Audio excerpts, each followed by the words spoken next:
Assalamualaikum warahmatullahi wabarakatuh. Hari ini kami akan membentangkan 4.2 gagasan Malayan Union. Latar belakang Malayan Union. Malayan Union diperkenalkan bagi menggantikan BMA untuk melicingkan pentadbiran, meningkatkan pelaburan ekonomi, mengukuhkan pertahanan dan mengekalkan orang asing sebagai sumber tenaga kerja.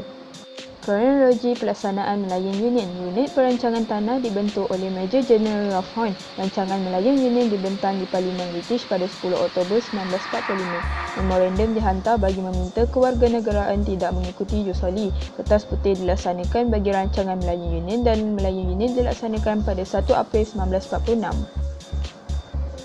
Gambar raja ini merupakan salinan dokumen Malayan Union. Josoli merupakan syarat kewarganegaraan berdasarkan tempat lahir.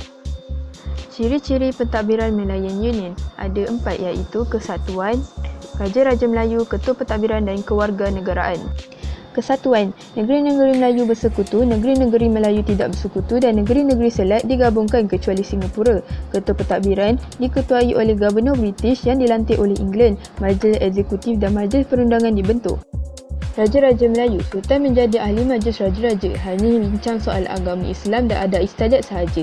Kewarganegaraan, prinsip Josoli menjadi asas kewarganegaraan Malayan Union. Rakyat yang lahir di tanah Melayu dan Singapura menjadi rakyat Malayan Union.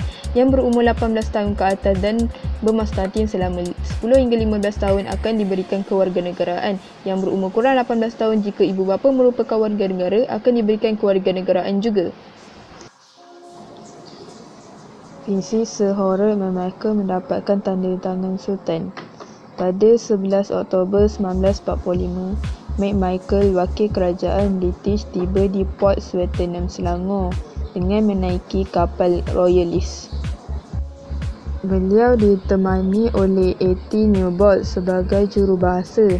Cara yang dirintis oleh William ternyata tidak menepati harapan wakil kerajaan British McMichael. McMichael tetap menerima tentangan daripada Raja-Raja Melayu. McMichael menggunakan pelbagai taktik untuk mendapatkan persetujuan Raja-Raja Melayu terhadap Malayan Union.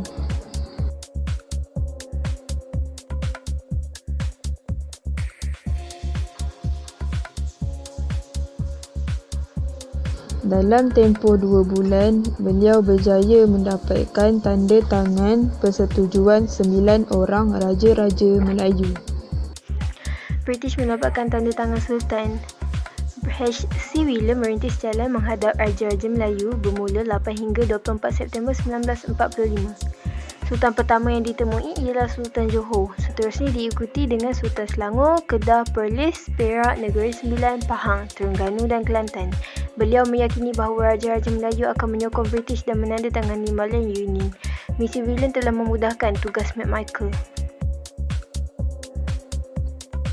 McMichael membuat kunjungan ke negeri Melayu untuk mendapatkan tanda tangan Sultan. Pada 18 Oktober 1945, beliau menghadap Sultan Johor iaitu Sultan Ibrahim ibni almarhum Sultan Abu Bakar.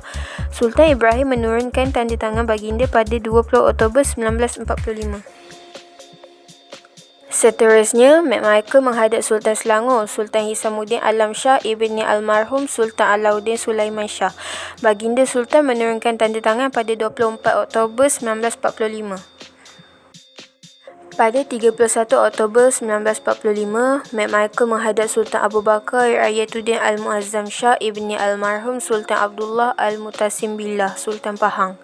Baginda terpaksa menurunkan tanda tangan pada 2 November 1945. McMichael kemudiannya menghadap Yang di-Pertuan Besar Negeri Sembilan, Tuanku Abdul Rahman ibni almarhum Tuanku Muhammad dan 4 orang undang. Pada 14 November 1945, baginda terpaksa menurunkan tanda tangan setelah didesak oleh McMichael, walaupun pada mulanya baginda enggan berbuat demikian. McMichael menghadap Sultan Perak, Sultan Abdul Aziz Al-Mustasim Billah Shah ibni almarhum Raja Muda Musa. Baginda cuba melengah-lengahkan masa untuk menandatangani perjanjian tersebut. Namun begitu, baginda akhirnya terpaksa menurunkan tanda tangan pada 22 November 1945. Pada 29 November 1945, Mat Michael berkunjung ke Kedah dan menghadap Sultan Badil Shah ibni almarhum Sultan Abdul Hamid Halim Shah. Dalam pertemuan itu, berlaku perdebatan antara kedua-dua pihak. Baginda bertegas enggan menandatangani perjanjian Malayan Union. Walau bagaimanapun, pada 2 Disember 1945, Mat Michael berjaya mendapatkan tanda tangan baginda.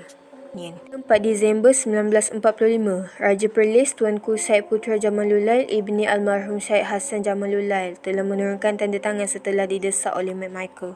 Raja Perlis. Pada 15 Disember 1945, Mat Michael menghadap Sultan Kelantan, Sultan Ibrahim ibni almarhum Sultan Muhammad keempat. Beliau mengugur untuk tidak mengiktiraf Raja-Raja Melayu yang enggan menurunkan tanda tangan. Baginda Sultan terpaksa beralah dan bersetuju menandatangani perjanjian tersebut pada 17 Disember 1945. Mat Michael kemudiannya menghadap Sultan Terengganu, Sultan Ismail Nasiruddin Shah ibni almarhum Sultan Zainal Abidin.